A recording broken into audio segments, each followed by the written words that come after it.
Tudo bom, pessoal? Meu nome é Davidson, esse é o Vivendo de SaaS, um canal em português para quem quer aprender sobre gestão da empresa de software como serviço. E a gente tem um grupo no Facebook, não sei se tu sabe, eu vou deixar o URL aqui embaixo, um grupo gratuito no Facebook, e esses dias fizeram uma pergunta lá que eu acho que é do interesse de vocês, de muitos de vocês aqui, e eu vou responder essa pergunta dele. A pergunta é a seguinte: boa tarde, pessoal, tudo bem? Estou pensando em criar um time comercial para o meu SaaS, mas estou inseguro, pois não sei se o meu SaaS tem ticket para suportar uma estrutura, né, dessa. Cerca de R$ 1.600 anuais, né? Cerca de R$ 133 mensais, é mais ou menos o que o cara recebe ali de ticket médio. Alguém aqui usa times comerciais para vender seu SaaS? Que dicas podem dar? Então, resolvi responder esse cara, tá, para ajudar ele, né? Eu sei que muita gente aqui pensa na ideia de montar um time comercial também. Tem muita gente avessa a isso, né? Tem muita gente, não, eu quero um SaaS, eu quero um software como serviço que eu trabalhe sozinho, ganhe dinheiro e fique bilionário absolutamente sozinho. Mas tem outras pessoas mais pé no chão que pensam, vou montar uma equipe comercial, ganhar dinheiro, né? E é isso. Foi como eu montei aqui, né? Eu montei uma equipe comercial. Não sei se tu sabe, né? Se é a primeira vez que está acessando esse conteúdo aqui, eu tenho uma empresa de software como serviço, o eGestor, está aqui na minha camiseta, ó. E tem outro software chamado NFE+, NFE de nota fiscal eletrônica, nfe+.com.br. É um software para emissão de nota fiscal eletrônica, né? Então vamos conversar sobre a pergunta dele. Será que dá para montar uma equipe comercial com 1.600 anual, né, de ticket médio? Eu acho que é o suficiente, sim, mas não é o número que tu deveria estar olhando, tá? Eu comecei com menos que isso, era cerca de R$ 100 por mês que custava o meu software. Claro que já faz tempo, o mundo mudou um pouco, os custos mudaram um pouco, mas eu já passei por isso e consegui fazer com menos do que isso, né? Mas antes de sair contratando, eu acho importante tu entender alguns números da tua empresa de software como serviço para evitar problemas. Primeira coisa que tu tem que saber sobre os números da tua empresa, né? Tu tem que saber, se tu é o cara só do produto, se tu não está olhando números, cara, tu vai ter um problema. Vai planilhar essas coisas, vai saber essas métricas do teu SaaS, porque senão tu vai ter um problemão na tua empresa. Tu não vai saber se o teu investimento tá dando certo, não está dando certo, se tu pode investir mais. Pode acontecer o contrário, né? Será que eu tenho dinheiro para investir mais e não estou investindo só porque eu não sei, né? Então, é importante tu saber essas coisas. Primeira coisa que tu deve pensar na tua empresa, a lucratividade dela. Como que está a lucratividade da tua empresa? E como que tu sabe lucratividade? Através de um relatório chamado DRE, Demonstrativo do Resultado Exercício. Se tu está fazendo tudo certinho na tua empresa, está emitindo nota de tudo, pede para o teu contador o DRE, ele vai te dar a lucratividade ali, né? Tu vai conseguir ver quanto por cento de lucro. Eu recomendo 30% de lucro numa empresa de bootstrap. Bootstrap é empresa que não tem investidor externo, né? Só tu está reinvestindo o capital da tua própria empresa para crescer. 30% de lucro, tu está num período de mais expansão, tu quer gastar um pouco mais de dinheiro para crescer, pensa em 20% de lucratividade, tá? Menos que isso, cara, é perigoso, menos do que 20% de lucratividade, porque qualquer buraco na estrada, tu pode quebrar a tua empresa. Então, cuidado com menos de 20% de lucratividade na tua empresa. Então, cuida isso. Primeira coisa, lucratividade. Para saber se tu pode contratar vendedores, montar uma equipe de vendas. Cuida isso. Outra coisa que tu precisa saber de métricas dentro da tua empresa, que seria duas métricas, que é CAC e LTV. O que significa essas coisas? Essas siglas feias aqui. CAC, custo de aquisição de cliente. LTV é Lifetime Value, quanto que o teu cliente deixa durante todo o tempo de vida dentro da tua empresa. Os clientes não ficam para sempre, né? O sonho, como que as pessoas imaginam um SaaS? Eu vendi o software para ti e tu vai ficar eternamente comigo e como é recorrência, não tem limite, é infinito.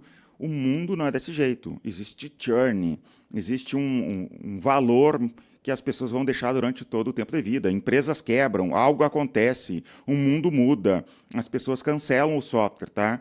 Só para vocês saberem. Então, custo de aquisição de clientes, tu tem que saber, LTV, Lifetime Value. Esses dois números são essenciais para te saber, então, se tu pode montar um time comercial ou não. Exemplo, né? o plano é, digamos, de R$ 1.600 por ano, mas o cliente fica só há um ano, né? Ou ele fica menos de um ano. Sei lá, é R$ 1.600 por ano, mas ele cancelou no quarto mês. Pode acontecer, né? Então, tu está ganhando muito menos. Tu acha que tu está ganhando R$ 1.600, né, no contrato, mas tu ganhou o equivalente a 4 meses ali. Então, de repente, não vale a pena, né? Se tu tem um churn absurdo, não vale a pena tu montar uma equipe de vendas. Vale muito mais a pena, de repente, tu começar a trabalhar esse churn, melhorar o teu produto, diminuir o churn, para ver se começa depois a contratar uma equipe de vendas. Digamos que tu contrate uma equipe de vendas, eles são muito bons, eles vendem muito, mas está todo mundo cancelando. Então não adianta, né? É um balde furado, as coisas não se resolvem. Então tu tem que saber essas coisas. A relação de CAC e LTV, tá? Tu tem que saber disso. A proporção recomendada pelo David Scott, né, se quiser procurar aí métricas SaaS 2.0, procura no Google aí, tem um artigo sobre esse assunto. A proporção entre LTV e CAC, o LTV tem que ser pelo menos 3 vezes o CAC. LTV tem que ser pelo menos 3 vezes o CAC, tá? É basicamente isso. CAC baixo mais LTV baixo igual a problema. Tá? Então, o teu CAC é baixo, tá, que bom, né? O custo de aquisição de clientes está bom, porque ele é bem baixo, mas o LTV está baixo, de repente não está dando certo. O CAC é alto, mas o LTV é gigante, então pode ser que funcione as coisas. Se o LTV for grande, você pode gastar mais com a aquisição de software, de cliente, né? Então, se o CAC for grande, né? Se o LTV for grande, tu pode gastar mais para conquistar um cliente. Então, sempre pensa nessa proporção de 3 vezes o CAC, o LTV. E com esses números, tu descobre se faz sentido ou não tu fazer uma equipe de vendas ou não, né? Porque tu vai ter que pensar no comissionamento do vendedor, tudo que tu vai fazer dentro da tua empresa, tu tem que pensar no CAC, no LTV. Tá aumentando o CAC, contratar mais vendedores vai aumentar o CAC. Porque o CAC é o custo da aquisição de clientes, né? Tudo que tu gasta em relação à venda do software. Então, o salário do vendedor está adicionado no CAC. O comissionamento do vendedor está adicionado no CAC. Os encargos trabalhistas do teu vendedor está adicionado no CAC. Multiplica o salário dele mais comissão por 1,80.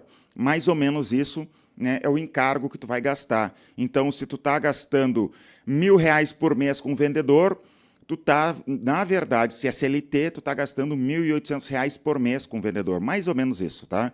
É só um número para te dar uma base. Então, eu vou te ensinar um jeito simples, meio tosco, tá? Para te calcular o teu LTV. Se o Rodrigo Fernandes, né, vê eu falando isso, ele me excomunga, né? Até porque ele, lá na plataforma Vivendo de SaaS, que eu vou deixar o link da descrição aqui, ele ensina um método melhor, correto, de tu calcular o LTV, o Lifetime Value.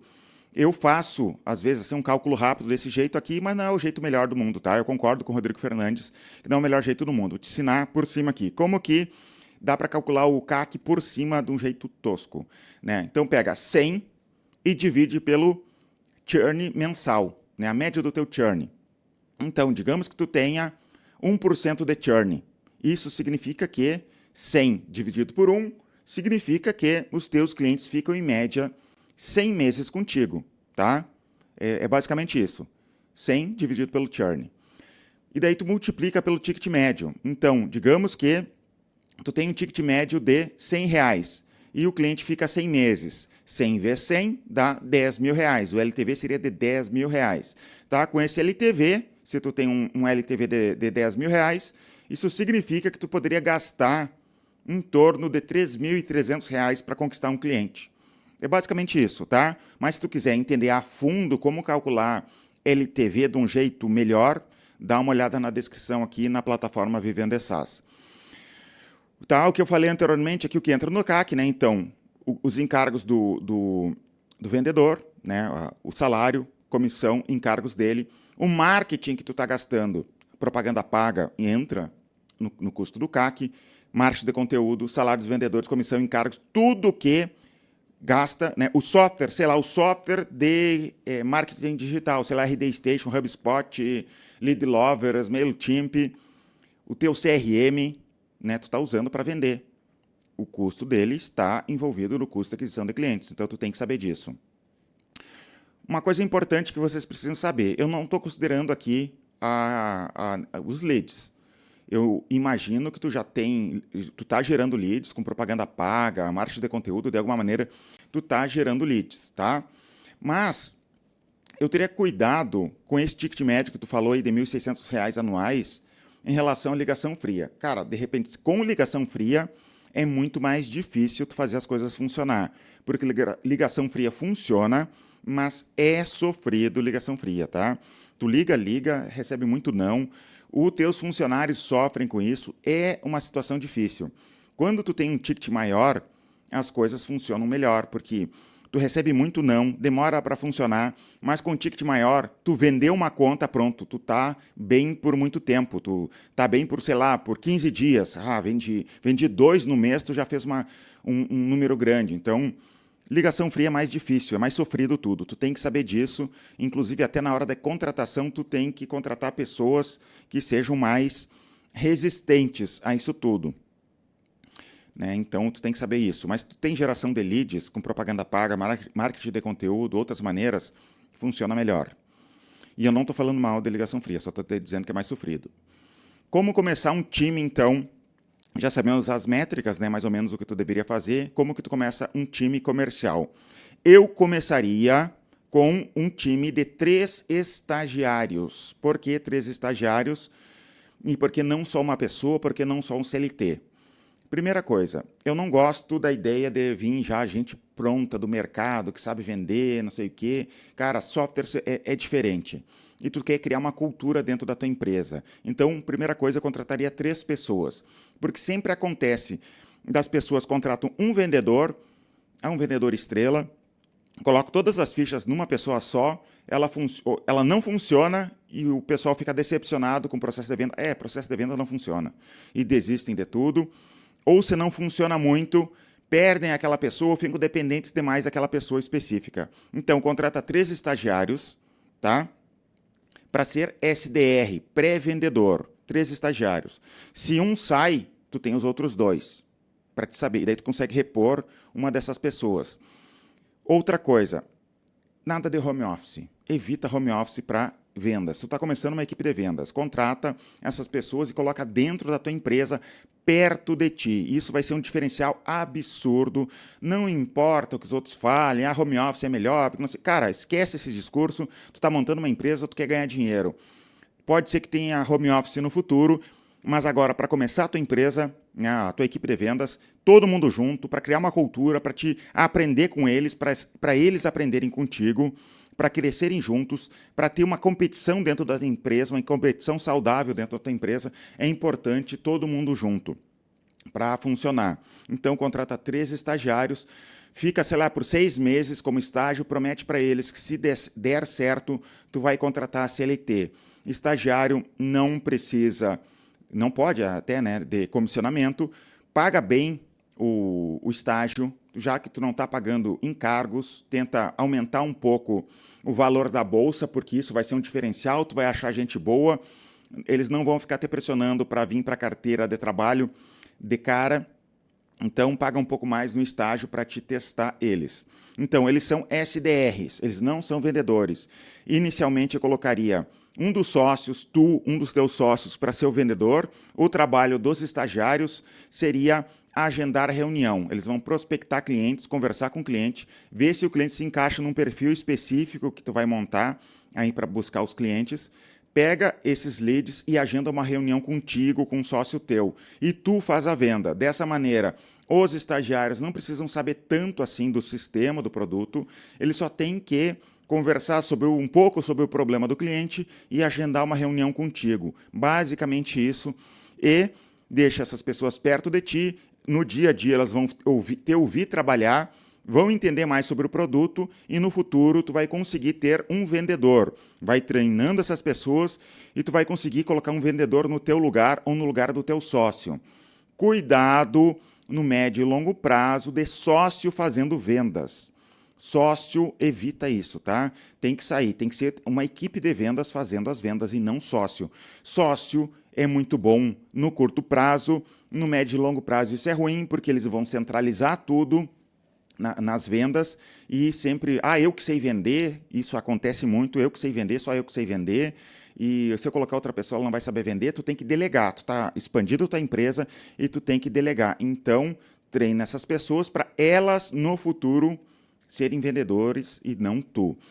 Eu não tenho como falar tudo aqui sobre a equipe de venda, sobre comissionamento e tudo mais, mas na plataforma Vivendo de SaaS eu tenho uma aula sobre comissionamento de vendedores e cuidado como que tu vai montar o comissionamento de vendedores. Uma dica rápida, não dá porcentagem, tá? Não cria marajá dentro da tua empresa, isso vai ser um problemão no futuro. Vou dar 5% da carteira do cliente. Cara, isso é um tiro no pé. Não faz isso, vai estudar. Assina a plataforma porque só de tu assistir essa aula tu já vai economizar um monte de dinheiro, porque pensa bem, tu faz uma coisa dessas, no futuro deu muito certo a tua empresa, tu vai ter um vendedor marajá, tu vai querer mudar o comissionamento, já vai desanimar o cara, ele vai querer sair, ou senão, tu vai ter que demitir ele para contratar outros vendedores, porque senão tu vai ter que ter algo parecido, porque a lei pede, né, que a estrutura seja parecida, é um problemão. Vai estudar sobre comissionamento para te não ter problemas no futuro. Então tá, coloca eles como pré-vendedores, se torna muito mais fácil. Então, equipe nada de home office, equipe junto, tá? E agora eu vou te dar umas dicas de como tu contratar esses estagiários ou funcionários, né? De repente tu não vai, se tu tem dinheiro para contratar CLT. Primeira coisa que tu pode testar aí nesses funcionários seria teste de coachability. Eu aprendi isso num livro chamado The Sales Acceleration Formula, do Mark Roberge. Tá? Ele era da HubSpot e ele montou time de vendas. Primeiro teste que tu vai fazer aí, teste de coachability. Por quê? E o que isso significa? Acontece muito da gente contratar pessoas, agora não mais, né? Porque a gente aprendeu a fazer isso daí. Acontecia muito da gente contratar pessoas e a gente quer ensinar ele. Olha, cara, faz tal coisa que vai funcionar. E o cara vem com vícios do mercado ou é teimoso, ele diz, não, isso aí não funciona. E tal coisa tenta, não, isso aí não dá certo. E fica nisso e não funciona e o cara não dá certo. Então tu tem que testar para evitar esse tipo de pessoa no início. Tu vai fazer um teste de coachability. Bem simples. O que tu vai fazer? Pede para ele vender uma caneta, um celular, alguma coisa da tua mesa ali, vende para mim. Ele vai vender, vai mostrar o discurso de venda dele, tu vai prestar atenção e depois tu vai dizer assim, olha, eu acho que para vender isso daqui, tu deveria fazer tal e tal coisa. Explica o que tu acha de diferente ele poderia fazer e pede para ele vender de novo. Daí tu vai prestar atenção.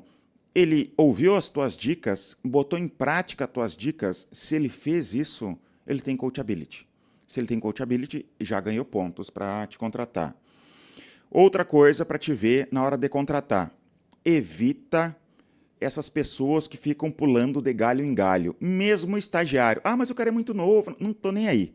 O cara fica pulando de galho em galho, não contrata. Eu não contrato absolutamente ninguém que nunca trabalhou pelo menos um ano em algum lugar. E sempre que eu quebrei essa regra, eu me dei mal, tá? E daí tem gente aqui que olha meus vídeos, que é funcionário, e de repente ele fica pulando de galho em galho. O pessoal, quando eu dou essa dica aqui, eles ficam muito ofendidos, mas eu estou falando isso aqui para empresário, para te evitar problemas no futuro. Não estou nem aí pro funcionário que não gosta do que eu estou falando, tá? Evita contratar gente que fica pulando de galho em galho, isso dá problema. Sempre que eu testei isso daí, né, vou testar. Uma vez eu contratei um cara que falava não sei quantas línguas, não sei o quê, mas ele ficava pulando de galho em galho. Eu gostei do cara, falava bem, dito e feito, não deu muito tempo, deu problema. Depois uma menina, mesma coisa, sabe, um currículo excelente, tudo certinho, mas ficava pulando de galho em galho. Contratei, menos de 6 meses, problema, saiu. Então, só para te saber isso, né? Essas são dicas básicas para contratação. Na plataforma eu explico mais a fundo sobre como fazer contratação e evitar problemas, tá? Aqui na empresa a gente ainda erra, né, na hora da contratação, mas a gente erra muito menos porque a gente tem método para contratação. Leitura obrigatória aí entre teus funcionários e para ti. Leia o livro Spin Selling, S-P-I-N, S-E-L-L-I-N-G, tá? Leia esse livro, leitura obrigatória.